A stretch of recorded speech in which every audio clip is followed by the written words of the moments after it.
Pessoal, vamos conversar juntos, né, sobre essa estratégia, a estratégia atual que tem sido utilizada pelo ministro da Justiça, Sérgio Moro, para explicar e justificar o conteúdo das conversas que foram vazadas, divulgadas, melhor dizendo, pelo site da Intercept Brasil.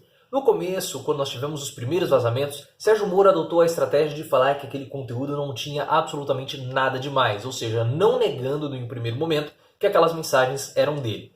E aí o que aconteceu? Essa estratégia acabou não colando, aumentou ainda mais a pressão e ele teve que mudar para uma outra abordagem. Aí ele começou a falar que aquelas mensagens elas tinham sido obtidas por meios ilegais, começou a atacar a forma como as mensagens foram obtidas, que foi uma forma criminosa por um ataque hacker. Só que quando ele ataca a forma, ele tira a atenção do conteúdo, mas o conteúdo continua existindo, continua sendo um conteúdo sólido. Essa estratégia não deu muito certo, as pessoas continuaram concentrando suas atenções no conteúdo das mensagens. E aí Sérgio Moro partiu para uma outra estratégia. Ele começou a levantar dúvidas sobre o conteúdo das mensagens. Começou a falar que poderiam ser manipuladas, que poderiam ser mentirosas. Só que depois, essa estratégia começou a ficar bem esquisita, principalmente quando o Sérgio Moro foi ao Senado participar ali da CCJ, onde vários senadores fizeram perguntas a respeito do conteúdo das mensagens. E as respostas de Sérgio Moro, melhor dizendo, a estratégia que foi utilizada por Sérgio Moro, foi uma estratégia muito esquisita, porque primeiro ele fala que aquele conteúdo, ele é um conteúdo, pode ser um conteúdo manipulado,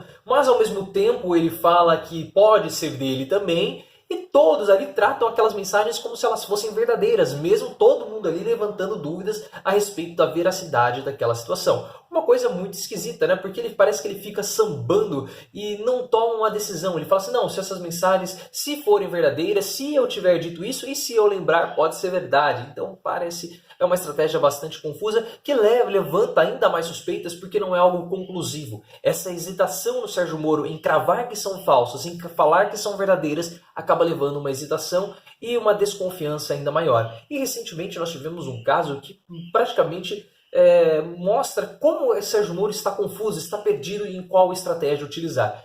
O The Intercept Brasil divulgou uma conversa do Sérgio Moro, onde ele chama o Movimento Brasil Livre, o MBL, de tontos, porque eles estavam fazendo um protesto contra o ministro, então ministro da época, né, do Supremo do STF, o Teori Zavascki, que depois acabou falecendo em um acidente aéreo. Eles estavam fazendo uma manifestação contra o Teori e o Sérgio Moro mandou uma mensagem lá para o Ministério Público, para os integrantes do Ministério Público, perguntando o seguinte: alguém tem o contato dos tontos do MBL? Porque eles estão fazendo lá um protesto com teoria e não vai ajudar, não vai, esse tipo de protesto não ajuda em absolutamente nada a nossa operação, e deu lá suas justificativas.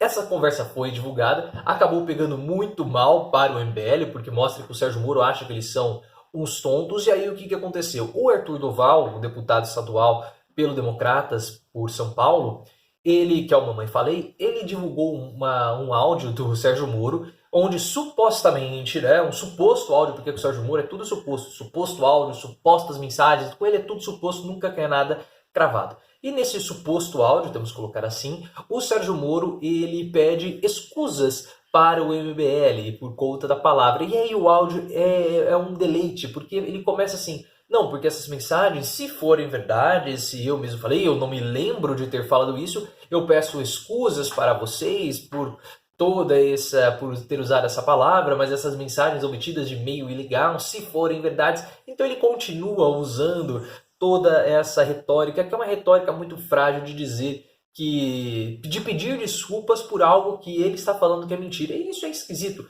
Por que eu vou pedir desculpas por algo que eu não fiz? Se aquelas mensagens são mentirosas, por que eu iria pedir desculpa por algo que é claramente uma mentira? Então Sérgio Moro ele fica se contradizendo em vários momentos. Primeiro, se ele fala que é mentira, sustente ele. Você não precisa, Moro, pedir desculpa por algo que é uma mentira. E aí falam no suposto áudio, mas quem divulgou esse áudio foi justamente o Arthur Doval. E aí, se esse áudio for mentira, vai ser um problema para o Arthur. Então eu acredito que, de fato, esse áudio do Sérgio Moro pedindo desculpas ao MBL seja também verdadeiro. E aí gera a dúvida, né? Por que Sérgio Moro está pedindo desculpas por algo que ele supostamente não fez, por algo que supostamente ele fala que é mentiroso? Será que ele é tão bom samaritano assim que ele pede desculpas por algo que nem mesmo ele fez? Deixa aqui nos comentários e vamos continuar acompanhando essa estratégia do Sérgio Moro para ver até onde ela vai. Porque o que nós estamos percebendo é um Sérgio Moro muito confuso com a sua defesa, ele não está sabendo como lidar direito com essa situação. Deixa aqui nos comentários, compartilhe esse vídeo e lembre-se, vamos sempre sair do raso e aprofundar o nosso discurso.